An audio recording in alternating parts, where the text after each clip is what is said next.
One thing that did come up during our review was one of the residents did point out that the restroom facilities in the shelters were pretty filthy, and they sent us some photographs.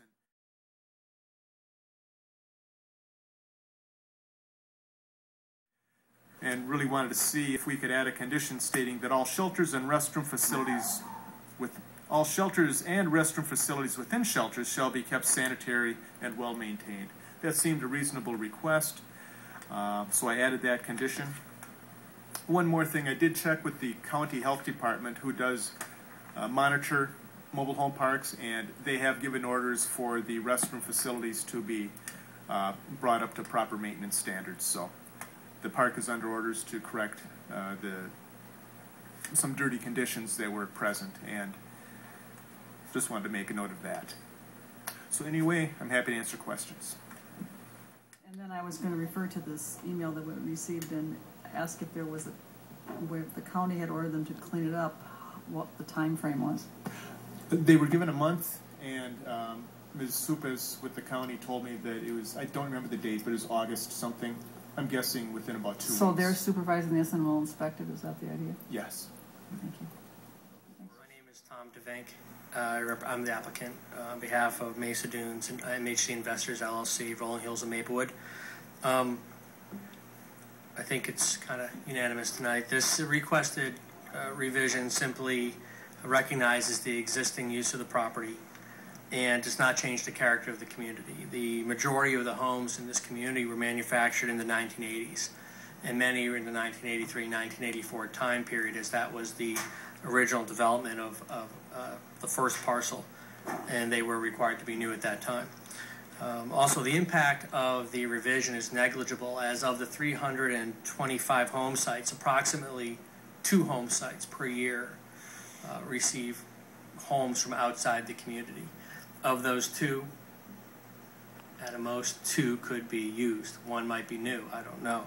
So it's simply sort of officially stamping what is actually going on there already in the community. The request seeks no more than the approval to maintain the existing character of the neighborhood. I respectfully ask that the revision be approved, and I'd be happy to entertain any questions. Well, number 1's more of a comment, but we have had a few emails over the last, I suppose, 2-3 years, and the original owner of that park was extremely fussy, and so I think anybody who's been there over the long haul knows and expects this to be a decent neighborhood to live in. And I sometimes think that perhaps when a larger entity takes over, it takes on an adversarial mood, and that doesn't bring out the best in people. That's just a comment. But my question is, as to the special condition we had to put in and the email and accompanying photos we had from one of the residents, is how that shelter was ever allowed to get in that condition. And I can't answer that. I wasn't given any notice of that issue before this evening. Okay. I guess my message to the management is then, at least for the next 3 years and 5 months, because that's how long I'll be sitting here, unless I get run over by a truck, I don't want to hear about that again.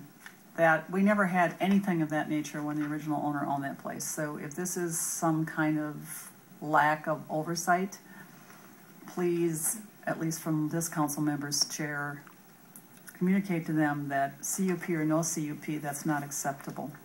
Council member, I will investigate it personally, and I'll report back to you specifically on that issue, because I know my client would be as unhappy with the situation that was described as you are. Thank you. Thank you. Mr. Nestor? I'm presuming that there's not any problem with it, but you do agree to the term about the maintenance of those restrooms. That's no Strongly, difficulty. and I doubt any reasonable person would object to those conditions.